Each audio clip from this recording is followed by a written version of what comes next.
Griffith represents many things to many characters in the world of Berserk. To Casca, he was a white knight in shining armor sent to save her by God himself, before he changed all of that with his own hands. To Guts, Griffith was the shining falcon who inspired him to think of a dream of his own. To the Band of the Falcon, he was their undisputed, undefeated leader who took them from the streets and brought them into the castle that was denied to commoners like them for their entire lives. All of this is obviously being spoken of in a pre-eclipse world, but you get the idea.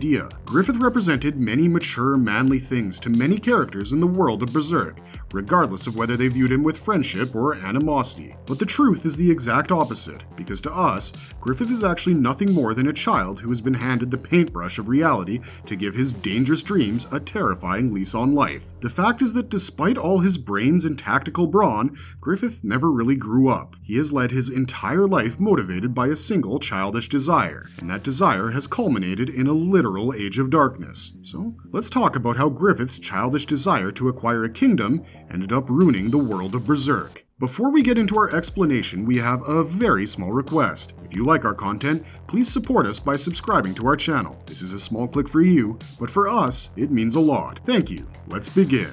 He might wear many hats on the battlefield and off it, but what does Griffith see himself as? The White Falcon's inner baby chick. We're introduced to Griffith during his days as a mercenary leader, and that itself instantly gives us the impression that he must be old. And we mean really old. Like at least 40, and even that is generous given the average life expectancy during the medieval ages. So imagine our surprise when we saw that he was practically a baby himself. In amongst his flowing silver locks and calm, commanding charisma was the face of a young boy who could not have been out of his late teens or early 20s at best. And yet, here he was, prolonging a supposed-to-be 3-day siege to well over 3 months. He wasn't just a strong military leader either, as his skill with the sword surpassed that of everyone within his mercenary band. He took down Guts with a single sword stroke on their first encounter, and utterly outclassed him in their second one, dislocating his shoulder and forcing him to join the Band of the Falcon by way of defeat. Once Griffith became a Viscount thanks to his undefeated service to the Kingdom of Midland, things really picked up, and he showed the world that not only could he play the game of swords, he could also play the Game of Thrones better than any else in the entire world. Using a combination of his strategic genius, otherworldly perception, and vast wealth of worldly knowledge, Griffith successfully outmaneuvered his opposition at every step, assassinating Julius and his son to remove prospective rivals to the throne, and then getting rid of all of his other political opponents after returning victorious from the Battle of Doldry, including the Queen of Midland in a blazing inferno. Griffith's brilliance and his brutality both are made evident to us during the Golden Age arc. He might be all courtesy and smiles all of the time, and like to goof off with his friends now and then, but his actions could certainly not be called childish. The amount of planning and preparation that went into every step that Griffith took in his 3-year rise from commoner mercenary leader to Viscount and White Phoenix General of the Midland Army would have driven any normal man insane. But Griffith was clearly not a normal person. He had this air of greatness about him even before he joined the political domain as a Viscount, and once that happened, it became more and more evident. He once told Guts that to become great, a person has to know more than just fighting, which is why he becomes Viscount. Griffith stacks his chambers with all sorts of books on a variety of topics that would allow him to one day rule as the greatest king in known history. Because that is the end of the line for him for all that he's doing in Midland. Griffith wants to become a king and acquire a kingdom, even as someone who doesn't come from nobility. He had once told Guts that in this world there are a few people who, regardless of their birth of circumstance, shape its events through their actions. Those people were the true golden elite in Griffith's mind, and he wanted to know what his place was amongst them. For Griffith, the only thing that would let him know his place in this world was becoming its king, and so he set out on his journey to attain power by any and all means necessary. He slept with Governor Genon to minimize his losses and maximize his profits to buff the Band of the Falcon so he could start taking more notable contracts with bigger kingdoms. He put the moves on Princess Charlotte because he knew that the quickest path to gaining a kingdom would be marrying the sole heir to Midland's throne, who also conveniently happened to be a woman, which is rare enough as it is. He volunteered his band for the most outrageous missions and pulled them off with such ease that he made it seem effortless, when we as the audience could see just how much painful planning must have gone into each of Griffith's offensives. He catches Julius and Foss's hatred towards him with nothing but a look, and is willing to go so far as to kidnap a child and use her to blackmail her dad into cooperating with his plans. All of these things require a certain degree of maturity and experience that only comes with age, which is why Griffith seems grizzled well beyond his stated age of about 20 or 21 during the peak of the the Golden Age. Berserk's official guidebook says he's about 24 during the Fantasia arc, and considering that takes place after the Black Swordsman arc, which itself convenes about a year after Guts' departure from the Band of the Falcon, then that number seems to fit just about, even taking the highly dubious nature of the guidebook into consideration. All of the things that Griffith managed to achieve at this very young age make him seem rather impressive, right? Well, if you know anything about Berserk, then you know what's coming next. After coming a hair's breadth away from achieving his ultimate goal, Griffith throws it all away, just because one of his tools dares to leave its toolbox and grasp for its freedom. From the moment he joined the Band of the Falcon to the moment he slew the legendary Tudor General Boss Khan at the Battle of Doldry, Guts had become indispensable to the progress of Griffith's dream, whether he admitted it or not. As Raider Captain, he turned the tide in the favor of the Falcons on many occasions, and Griffith had come to rely on Guts for carrying out the most unsavory of favors, like killing and kidnapping children. Guts had become the sword with which Griffith was paving his own path to victory, and, whether he knew it or not, Guts had also become Griffith's closest friend. The White Falcon had never concerned himself with the opinion of his comrades on the actions he takes because he has never had to, except with Guts. He asks Guts whether he's up for an assassination mission before sending him out because he knows the delicacy of the matter at hand. He also asks Guts whether he thinks Griffith is cruel for eliminating his political enemies the way he did, leveraging a father's love for his daughter for his own advancement. On both occasions, Guts tells him he was just carrying out orders and reinforces the notion that as long as it's in service of his dream, anything Griffith does is fine. But that's where the future Black Swordsman makes his gravest mistake in our opinion. Guts should have been able to deduce that Griffith cared about his opinion more as a human than as a soldier, yet Griffith's description of a friend constantly kept him from letting himself feel like Griffith's equal. If he had shown the same stubbornness he shows in battle when he learned that his best friend was basically rejecting their relationship and tried to make him accept it instead of trying to earn that friendship, maybe things wouldn't have become as bad as they have in the current timeline of Berserk. There is one panel that perfectly encapsulates the real relationship between Guts and Griffith, and it's this one from chapter 78. Griffith and Guts keeping each other steady, swords at their sides and smiles on their faces. It's evident that it's a memory from a battle that both of them just barely survived. It's possible it's the same battle in which Griffith tells Guts about his definition of a true elite, all the way back in chapter 0H of the Prelude. But the real tragic thing about it all is the fact that he recalls this image in the worst context possible for the world of Berserk. If you have an inkling about this series, then you know that chapters 73 through 88 are some of the most gut-wrenching episodes to read, because this is where Berserk's most infamous event occurs, the Eclipse. After being rescued by his comrades from endless torture and surviving an encounter with a deadly apostle, Griffith decides to sacrifice the band he made from scratch just to gain power as a new form of life. After enduring a year of the worst pain imaginable, Griffith decides that he doesn't need anyone but himself to gain his dream, and he comes to this conclusion because Guts dared to leave his grasp, and everything started going bad for him ever since. After the Battle of Doldry was won and Griffith's political enemies were eliminated, Guts decided it was time to leave and find his own path in life. Except he forgot that he wasn't friends with Griffith, he was Griffith's property. Back when Griffith defeated Guts and added him to his band, he told him that he now owned the swordsman, and that he will decide where Guts dies. Now, Guts had grown up and decided he wanted to die on his own terms, thank you very much, and so he wanted to leave the Band of the Falcon and dare to dream like the man who inspired this decision in the first place. See, it might seem to you like Guts was jealous of Griffith given his success in life, but it was actually the opposite. Griffith inspired Guts to find a reason to live beyond simply living, and it is something that is a core trait of his character till this day. But he also gave Guts generational trauma, and that, ladies and gentlemen, is why we say he never grew up in the title of this video, because Griffith's inner reflection of himself is still that of a child.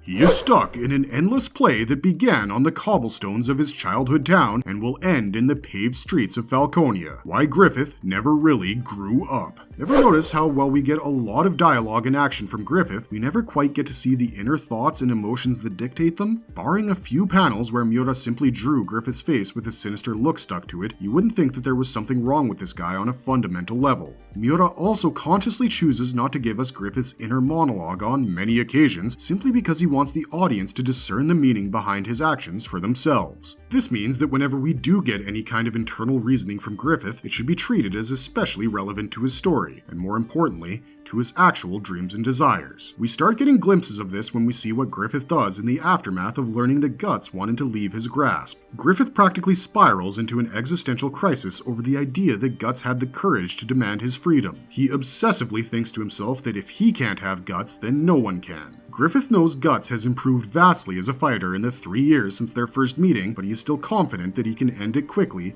and force him to submit. He even commits himself to killing Guts if it comes down to it, because in his mind, nobody else can have Guts. He doesn't even pause to think for a second that Guts might just break his sword in half with a single stroke and leave him kneeling in the snow, which is exactly what ends up happening. Griffith is kind of like Sid from the first Toy Story movie, if you think about it, because he likes to manhandle his toys however he feels like to achieve his goals, and throws a massive tantrum when they don't play by his rules. Griffith thinks of Guts like a toy, a particularly rebellious toy that dared to show him that it was alive in the first place, and he cannot abide by the idea that such a thing could ever escape him. It's as if he's a child who can't cope with the loss of a single trinket, and so he decides to bang the princess of an entire goddamn kingdom to make himself forget about it. Griffith commits high treason by sleeping with Princess Charlotte, proceeds to antagonize her dad and call out his incestuous desires when discovered and imprisoned, and thinks that all the torture he's facing for his own transgressions is worthless. His childish arrogance at a moment where he should have clearly kept his mouth shut is actually pretty out of character for a guy who, up until this point, had been playing the political game as carefully as one can. Sure, Griffith's measures were brazen and drastic, but his planning was so meticulous that it came as a shock just how flagrantly he went after the king and his stagnant reign. What we're trying to say is the way Griffith processed the loss of Guts was rather immature, and that makes sense considering Griffith still sees himself as a child. In chapter 49, we get Griffith's internal thoughts and feelings for the first time in the manga, and while they do work well as a poetic way of introducing his personal desires to the mix, they also scream red alert for anyone with half a sane mind. After enduring a year's worth of torture that left him unable to walk, talk, or grab anything with his arms in a meaningful way, all Griffith was left with was his mind, and that too was highly dubious. Though he never gave his torturer the satisfaction of crying out in pain, the damage inflicted upon Griffith was so severe that he felt as though his body was floating when he was laying face first in a pool of his own piss. Griffith himself questions his own sanity, but then clings onto his thoughts thanks to the two things that shine brightly within his consciousness and keep him alive through all this torment: Guts and his dream. A long time ago, when Griffith was a child, he'd often play at war with his buddies in the streets of the town he grew up in. He was presumably an orphan because we never see him talk about his parents, and in those formative years, his greatest victories were the ones he won in those alleyways, gathering up trinkets and pieces of junk as spoils of war. One day, out of the dark alleyways lined with brothels and taverns, Griffith caught a glimpse of the town's governing castle in the faraway distance, gleaming like a beacon of light. He decided that the junk he would get for himself during his lifetime would be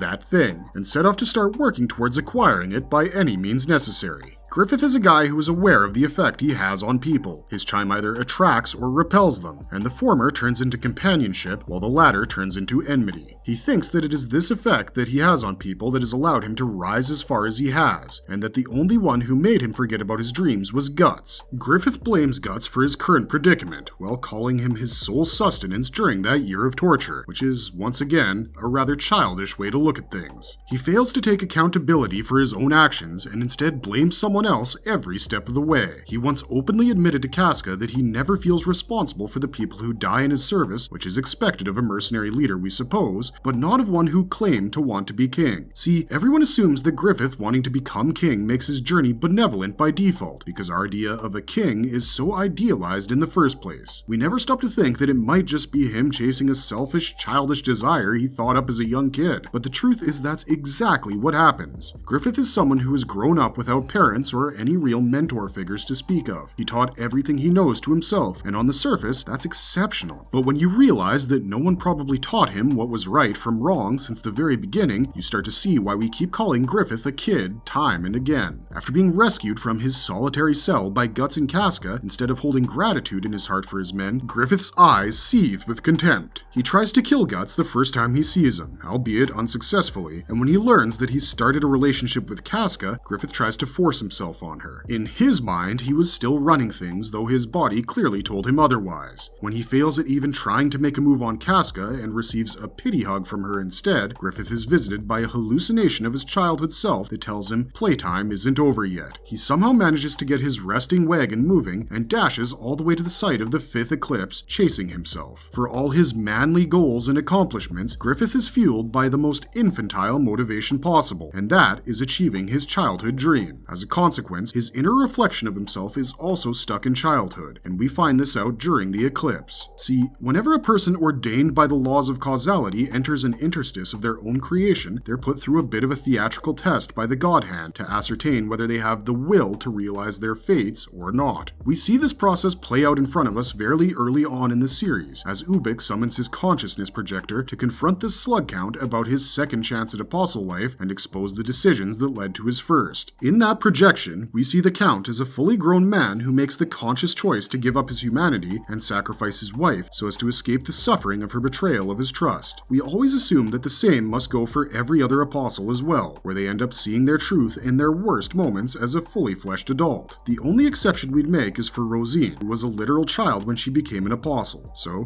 it was a little shocking and very eye-opening to discover that the inner consciousness of the greatest military commander of our age was still stuck in pre-adolescence. When Ubik performs his consciousness projection ritual on Griffith, the White Falcon is transported to those back alleys where he used to run and play once again. But this time, things are different. He goes looking for his friends to play war, but they're nowhere to be found. They'd finally decided to see the castle together, so Griffith was a little disappointed, but he goes there anyways. On his way to the castle, he meets an old woman, presumably the fortune teller who gave him his crimson behelit, and Griffith asks her for directions to the castle. She tells him where to go, and also tells him his friends went ahead of him, so Griffith gets even more excited to get there as fast as he could. But on his way, the paved cobblestone street turns into a road of corpses, and Griffith is forced to admit that this pile of hundreds, no, thousands of dead bodies was of his own creation. He tries to deny it vehemently, but the fortune teller, who is revealed to be Ubik and Conrad in disguise, coerces him into agreeing that he had always known the price of acquiring his dreams. Griffith sees that 10-year-old boy who had died in his service long ago come up to him and beg him to join him on his journey, as the corpses rise up and start waving his Falcon banner. In this moment, where Griffith is being berated and ridiculed for his childish dreams and ambitions, he's forced to do something he's refused to do so far in the story. He finally accepts. Griffith finally accepts responsibility for his comrades' deaths, thinking that he had always known their lives would end in slaughter, but he sent them there anyways for the sake of his own dream. He accepts that his dream had always been a bloodstained one, and that he had always known he'd emerge tainted himself after he was done with the pilgrimage he needed to perform in order to attain it. He accepts that his childhood dream is more important to him than things like humans or demons, or even his connection to Guts, which he himself had claimed kept him alive through unimaginable torture just a few days ago. As soon as Griffith was shown a new path that could help him achieve his ultimate desire, he took it without hesitation and sacrificed all his comrades in order to become a God Hand, because to him, that endless childhood play was what he wanted his entire life to be like. As Femto, Griffith now resides in a dream that he can never wake from, and he possesses the power to make his dreams come true. But it is a hollow and frankly concerning upgrade from what he used to be, considering he underwent that transformation out of a literal childish desire. That is why, in our opinion, Griffith never really grew up, because he never really learned how to behave like an adult in the first place. He took credit where it was good for him and rejected responsibility when it became convenient, which was all of the time considering he was a war general. Griffith is still pretty much a baby when it comes to his emotional maturity, and it would be the sweetest irony to see him brought down by the baby that now dwells within him as well.